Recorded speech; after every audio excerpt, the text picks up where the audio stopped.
Assalamualaikum warahmatullahi wabarakatuh. Hello everybody. Perkenalkan, saya Gilang Setio Kuncoro dari Prodi Teknik Mesin Universitas Udayana. Di sini saya akan menjelaskan materi mengenai mata kuliah material dan proses dengan kode mata kuliah yakni TM8564 dengan dosen pengampu adalah Bapak Profesor Dr. Cokorda Gede Tirta Nindya STMT. Baik, di sini saya akan menjelaskan materi mengenai Advanced Machining Process atau proses permesinan canggih. Yang pertama ada laser beam machining, yang kedua ada electron beam machining, ketiga ada water jet machining, keempat ada abrasive jet machining, kelima ada hybrid machining system, dan terakhir ada economic of advanced machining process. Baik. Yang pertama ada laser beam machining. Dalam laser beam machining atau LBM, sumber energinya adalah laser, atau singkatan dari laser sendiri adalah light application by stimulating emission of radiation, yang memfokuskan energi optik pada permukaan benda kerja. Jadi, laser beam machining atau LBM adalah suatu metode pemotongan di mana benda kerja dileburkan dan diluapkan oleh sebuah sinar laser monokromatik yang kuat. Ketika sinar mengenai benda kerja panas menghasilkan lelehan dan menguatkan benda kerja hingga yang paling keras sekalipun. LBM dapat digunakan untuk welding dan cutting metal atau non-metal. Selain itu, LBM juga dapat digunakan untuk brazing, soldering, drilling, dan membuat tanda atau marking. Jadi, di sini selanjutnya ada operasi kerja LBM. Jadi, sistem LBM dioperasikan pada suhu ruang dengan menggunakan kapasitor yang diisi 4000 volt dengan getaran 3000 joule dan dilepaskan dalam kecepatan 1 meter second melalui gas xenon praionisiasi dalam sinar lampu. Sinar lampu ini memancarkan energi yang akan diserap oleh batang laser. Jadi, batang laser ditempatkan pada ruang optik yang memiliki reflektor terbentuk elip. Dengan menempatkan batang dengan fokus reflektor, hampir semua radiasi dari sinar lampu difokuskan padanya, sehingga energi yang diserap menjadi optimal. Dengan menyerap energi ini, elektron di dalam batang akan berpindah ke orbit yang lebih luar dari inti. Lalu, karena ia ingin kembali ke kondisi normal atau awalnya, maka ia memancarkan energi yang telah diserapnya dalam bentuk sinar. Ujung-ujung batang dilapisi oleh reflektor yang memantulkan sinar tersebut, sehingga di dalam batang sendiri pun terjadi pemantulan internal. Baik, dapat dilihat di gambar sebelah kiri ini ada skema kerja laser. Oke.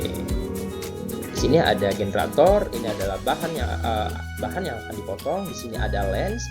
Di sini ada partially reflektif. Di sini ada laser kristal. Jadi sumber dari ini dihasilkan dari generator ini. Untuk lebih jelasnya akan dijelaskan melalui video berikut ini.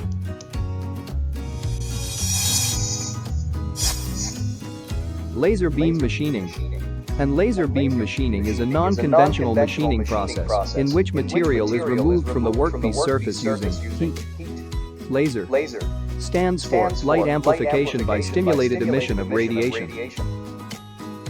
A laser is produced when the electrons in atoms of special crystals are energized using electric current. Generally, garnet crystals are most commonly used in solid-state lasers. Yttrium, aluminium garnets, and doped with neodymium, which is also called NdYAG, are most popularly used. These excited electrons emit photons. Photons are the particles of light, and these emitted photons form a concentrated beam of light, forming a laser. Laser beam machining is best suited for machining brittle materials with low conductivity, but can be used on almost every material. To understand the laser beam machining process, watch this video till the end. This video will cover the following about the laser beam machining process. 1. Working principle. 2. Construction. 3. Working. 4. Parameter affecting the machining process. 5. Applications. 6. Advantages and disadvantages. Working principle. In this machining process, as the laser beam strikes the surface of the workpiece, the heat energy from the laser beam is transferred to the workpiece. This heat energy absorbs, melts and vaporizes the material from the workpiece surface. Construction. The laser beam machine consists of following parts. Power supply. It requires the power supply of 1 to 10 kilowatt. A high voltage power source is used to produce light in flashlight tubes. Flash lamp. Flash lamp or flash tube is used to charge the electrons of the atoms in the crystal, which is also called as pumping medium. Capacitor. Capacitor is used for operating the laser beam machine in pulses. Pumping medium. Pumping medium, in this case, is a ruby crystal, which has a large number of atoms, which when absorbs the energy, their electrons produce photons. Working. When the switch is turned on, a high voltage power supply is applied across the flashlight or flash tube surrounding the pumping medium, in our case it's ruby crystal. As the light is powered on, it emits high energy photons. These photons are absorbed by the ruby crystal. This absorbed energy causes most of the electrons contained in the atoms of the ruby crystals to be excited at a high energy level from its ground state. After a short duration, as the electrons from high energy level comes to ground state, they emit photons. This emitted photon stimulates the excited electrons to return to their ground state, thus producing more photons as they return to their ground state. Thus a pair of photons are obtained by utilizing one photon. Thus, we call this process as amplification of light using stimulated radiation. As the photon's concentration increases, the laser is formed. A 100% reflective mirror is used to reflect all the photons back to the crystal, whereas a semi-reflective mirror reflects some of the photons back, and escaping photons through a semi-reflective mirror forms a high-energy laser beam. Then a lens is used to focus the laser beam onto the workpiece to be machined. Interaction of laser and workpiece produce a large amount of heat, thus vaporizing the surface of the workpiece, thus cutting grooves of various shapes, or cutting the workpiece. Application of laser beam machining process. Engraving. Welding. Surface treatment. Cutting. Drilling. It is also used in shipbuilding, automobile, aerospace, steel, electrical, and medical industries for precise machining of the various parts. Advantages of laser beam machining. 1. There are no direct contact between the tool and workpiece. 2. It can machine both conductive as well as non-conductive material. 3. It can be focused to very small diameter, thus extremely small diameter holes can be machined in the workpiece, and higher machining accuracy are possible. 4. There is no tool wear as in conventional machining process. 5. Complex shapes of different sizes can be machined, as the laser can be moved in any path. 6. It gives very good surface finish. Disadvantages of laser beam machining. 1. It requires a lot of energy for machining process. Very low rate of material removal. 3. The lifespan of the lamp is short. Hope you have understood laser beam machining process. If you are new to ADTW, consider subscribing this channel. And if you want to see more videos like this in the future, support our work by sharing these videos with your friends. If you like this video,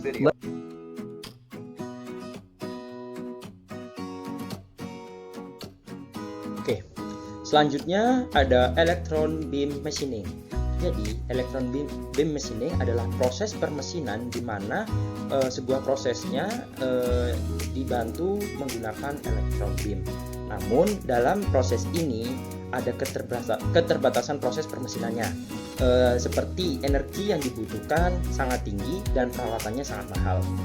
Berikutnya electron beam machining digunakan untuk jenis pemotongan yang tingkat kepresisiannya sangat tinggi yang diaplikasikan pada banyak jenis material. Jadi, pengaplikasian tersebut termasuk pengeboran yang ekstrim, yakni pembuatan lubang dengan berdiameter yang sangat kecil sampai diameter 0,05 mm atau 0,002 inci. Pengeboran lubang dengan kedalaman yang sangat tinggi dengan rasio diameter lebih 100:1 dan pemotongan celah yang hanya selebar 0,025 mm atau sama dengan 0,001. Berikut adalah video mengenai proses electron beam machining. Mari kita simak bersama-sama video berikut ini.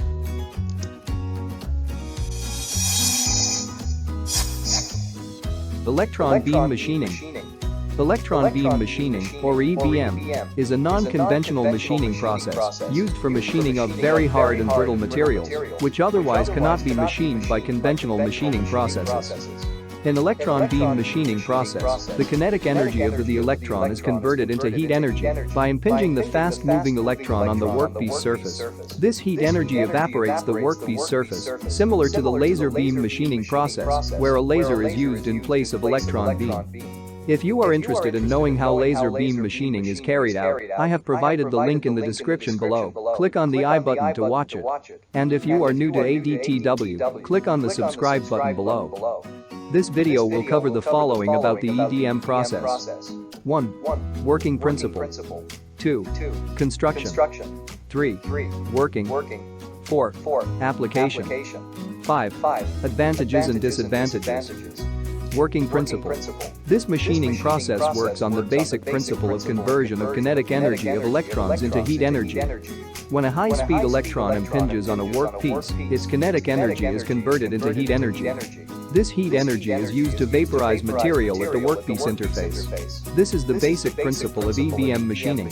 This process is carried out in the vacuum, otherwise the electrons will collide with the particles in the air and lose its energy. Construction. Construction of electron beam equipment is built similar to electron beam welding machines. Power supply. Electron beam machines utilize voltage in the range of 50 to 200 kV to accelerate the electron to 50% to 80% of the speed of light, which is about 200,000 km per second. Electron gun. It is a cathode ray tube which generates the electrons, accelerates them at a very high speed, and focuses on the required spot on the workpiece. Cathode filament is made up of tungsten, which is heated at about 2500 degrees Celsius, which accelerate the electron emission by thermionic reaction. Anode. Anode is connected to the positive bias. The electrons are pulled towards the anode at very high speed, and, therefore, electrons produced by the cathode filament are not diverged from its path. Magnetic lenses. The emitted electrons are both divergent and convergent. The magnetic lens reduces the divergence of the beam and allows only convergent beam to pass to the next stage. Thus, a highly focused beam of electrons is obtained. Deflecting coil. The deflecting coil does not allow the beam to deflect, thus forming a high-intense beam. Workpiece holding device. The workpiece is held rigidly on the workpiece holding device, which can move in all three directions, that is, in the X, Y, and Z axis. Working. When a high voltage supply is applied to the cathode filament, it generates the electrons. These electrons move toward the anode at very high velocity. After passing through the anode, the beam of electron is made to pass through magnetic lenses, where diverging and low-energy electrons are absorbed, and only converging beam of electron is made to pass through it, thus forming high-quality electron beam. Then this beam passes through the electromagnetic lens and deflecting coil, which focuses the high-energy electron beam onto the required spot of the workpiece surface. The high-intense electron beam impinges on the workpiece, where kinetic energy of electrons convert into thermal energy, and the workpiece material is removed by this intense heat, thereby melting and vaporizing it. And this whole process is carried out in the vacuum chamber. Application of EBM.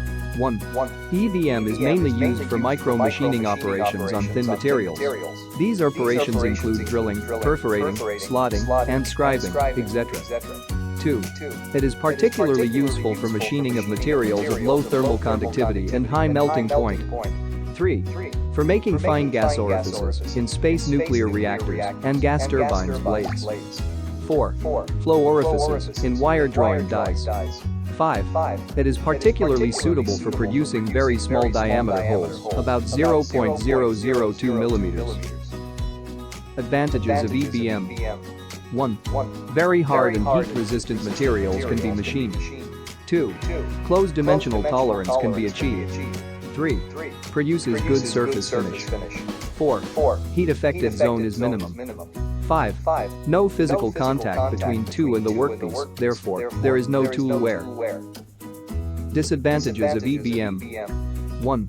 Metal removal rate, that is, MRR is low. 2. Vacuum requirement limits the size of the workpiece. 3. It can be used for small cuts only. 4. Equipment cost is high.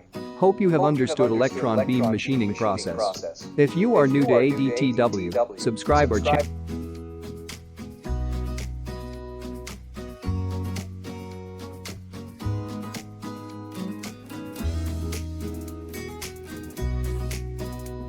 Baik, selanjutnya ada water jet machining atau permesinan dengan menggunakan sebuah tekanan dari air. Water jet machining adalah sebuah proses permesinan di mana tenaga dari prosesnya dibantu dengan oleh air. Jadi, water jet adalah alat pemotong yang bekerja dengan menyemprotkan air bertekanan dan berkecepatan tinggi ke permukaan benda kerja. Mesin water jet menggunakan nozzle berdiameter lubang 0,1 sampai dengan 0,4 mm untuk mendapatkan konsentrasi yang kuat sehingga dapat mengikis permukaan benda kerja. Mesin water jet juga menggunakan tekanan air mencapai 400 MPa dan kecepatan supersonik hingga 900 meter per detik. Kecepatan pengikisan dapat berubah tergantung jarak ujung nozzle ke benda kerja. Jarak ini disebut standoff distance yang berkisar 3,2 mm.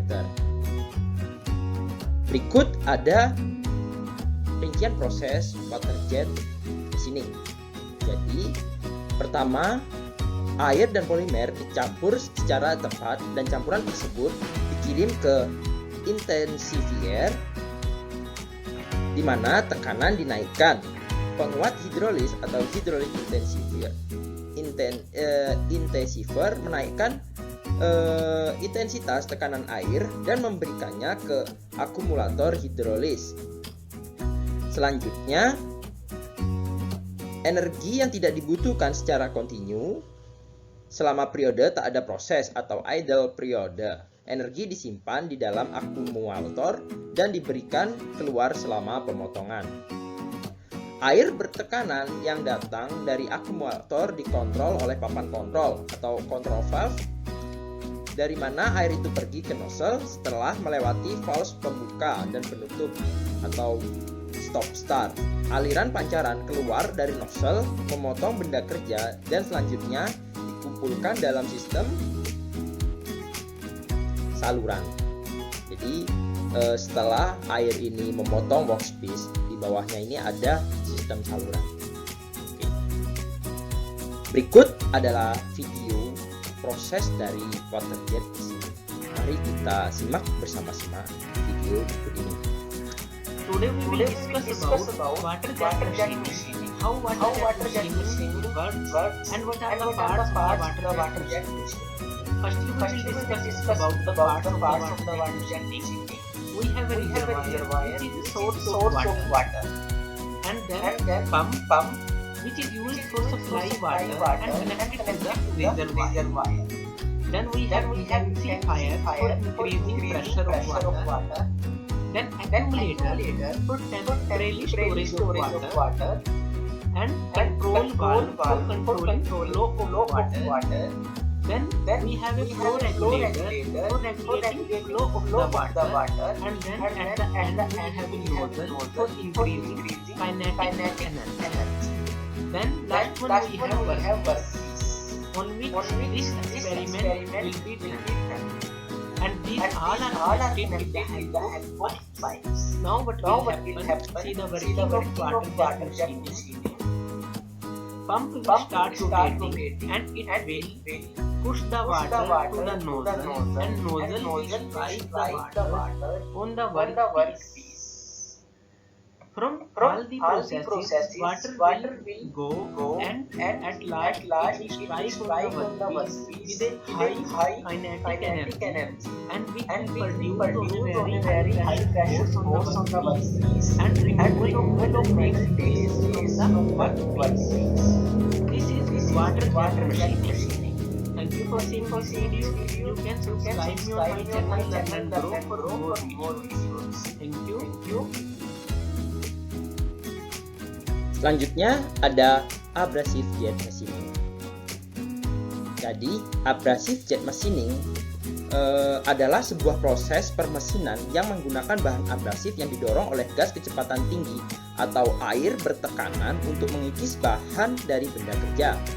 Dalam kata lain, abrasif jet machining adalah proses penghilangan material dengan bantuan butiran abrasif terkonsentrasi yang tertutup dalam nozzle yang dihilangkan dengan aksi aeroik benturan.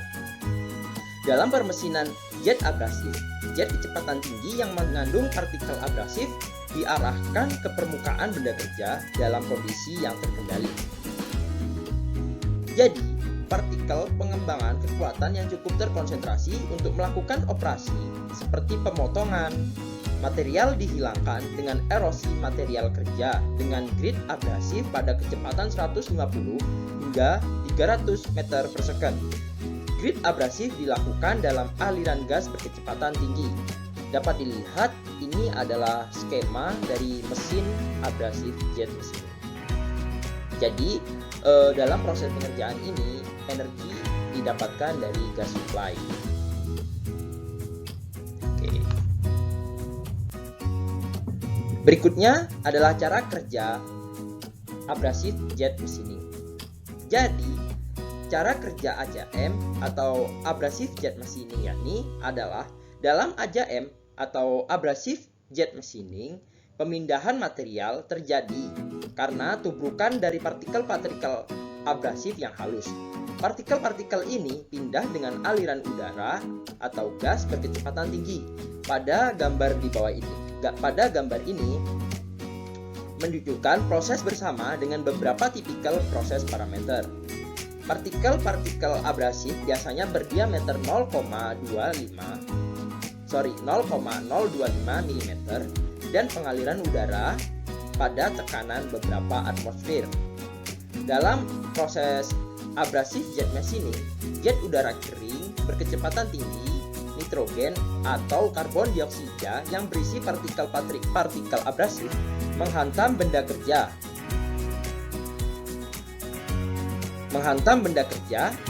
Di titik yang diinginkan saat pemotongan dan proses permesinan berlangsung. Gas-gas ini bereaksi sebagai medium pembawa partikel-partikel abrasif. Kecepatan abrasif jet bisa berbeda antara tekanan 25 sampai dengan 200 lb per in 0 atau sama dengan 0,2 sampai dengan 1,4 megapascal. Dialirkan melalui lubang nozzle dengan berdiameter 0,003 sampai dengan 0,40 in atau sama dengan 0,075 sampai dengan 1 mm. Pada kecepatan 500 sampai dengan 1000 feet per menit atau 2,5 sampai dengan 5 meter per second. Abrasif yang digunakan umumnya bervariasi antara 10 dan 50 mm. Aluminium oksida, silikon karbida, boron karbida, dan intan yang umum digunakan pada proses abrasif. Celah antara benda kerja dan nozzle kira-kira 1 mm. Jadi, celah nozzle dan workpiece ini adalah 1 mm. Selanjutnya ada video mengenai proses tentang abrasif jet machining. Mari kita simak bersama-sama video berikut ini. Today we will discuss about the abrasive jet machine, in which we will use abrasives for metal removal process. Firstly, we will discuss about the parts of abrasive jet machine. We have a gas cylinder in which we can use dry air, nitrogen or carbon dioxide. Anyone we use this cylinder for the abrasive jet machining or for manual purpose. Then we have a filter which will filter the air or gas. Then we have a pressure gauge, a mixing chamber where gas, air or powder of the abrasive will be mixed, which is connected to the vibrate efficiently all the powder and gas with together, and a control valve which will control the supply of the gas with abrasive. Then we have a nozzle for increasing the kinetic energy of the mixing of powder, air or gas. These all are connected with pipes. Then we have a workpiece and a fixture on which is fixed. Then what will happen? This is the powder supply duct from where powder will be supplied to the chamber. Now what will happen? Gas will come through this cylinder and reach in the mixing chamber. From there, powder of the abrasive will be supplied from this duct and it will reach in the mixing chamber. And in the mixing chamber, vibrator will start vibrating and it will mix air and powder of abrasive with efficient manner. Then this mixing of the powder and air or gas will reach to the nozzle, and where nozzle will throw this mixing of powder and gas on the workpiece and remove the metal from the workpiece. From this process, abrasive and mixing air or gas will work together for low metal from the workpiece. So this is the working of abrasive jet machine. Thank you for seeing this video. For more videos, you can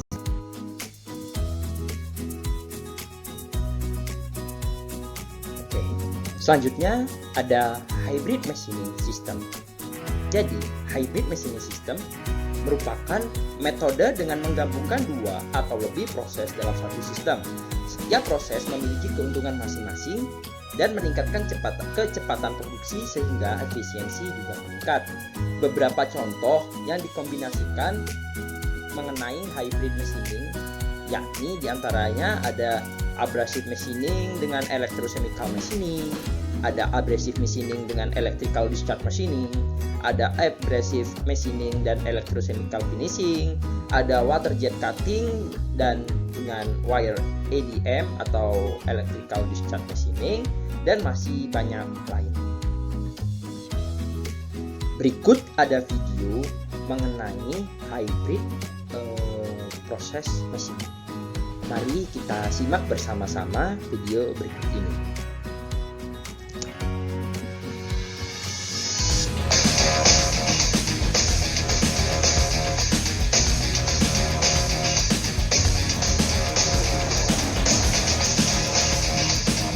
Jadi di video ini adalah dua proses pembuatan baling-baling dari mesin pesawat.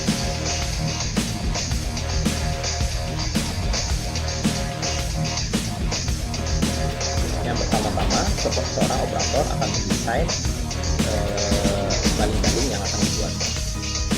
Ini adalah proses pembuatan.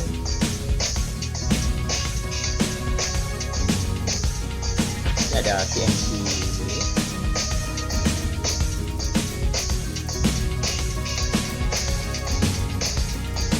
Pertama ada programming.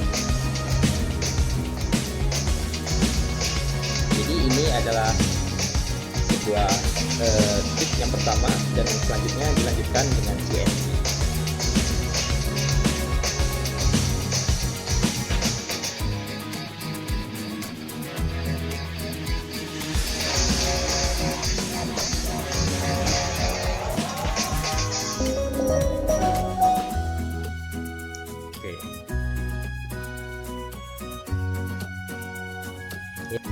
Selanjutnya ada Economic of Advanced Machining Process. Jadi, Advanced Machining Process adalah proses permesinan tingkat lanjut yang memiliki aplikasi unik dan berguna khusus untuk bahan yang sulit dikerjakan. Jadi, sebuah produsen manufaktur akan melakukan proses permesinan pada bahan yang sulit dikerjakan, yakni menggunakan teknologi Advanced Machining Process untuk membantu melancarkan proses manufaktur. Namun ada beberapa faktor ekonomi yang dapat menimbulkan atau dapat difokuskan produsen untuk memikirkan ulang dalam penggunaan teknologi advanced machining ini. Yakni sebagai contoh dalam permesinan kimia, faktor penting adalah dalam penggunaan advanced machining yakni biaya reagen, masker, dan pembuangan bersama dengan biaya pembersihan suku cadang, dan juga ada permesinan pelepasan listrik, biaya elektroda, dan kebutuhan untuk secara berskala menggantinya bisa menjadi signifikan. Selanjutnya ada Biaya perkakas dan peralatan juga sangat bervariasi seperti yang dibutuhkan operator. Investasi modal yang tinggi untuk mesin seperti untuk mesin listrik dan balok energi tinggi, terutama ketika dilengkapi dengan kontrol robot. Jadi sebuah pabrik manufaktur ketika dia menggunakan advanced machining, dia akan mengeluarkan biaya lebih untuk membeli perkakas-perkakasnya karena perkakas-perkakasnya ini sangat mahal. Namun walaupun mahal, ini dapat membantu proses manufaktur dari perusahaan sendiri. Sekian dari presentasi saya hari ini. Terima kasih. Wassalamualaikum warahmatullahi wabarakatuh.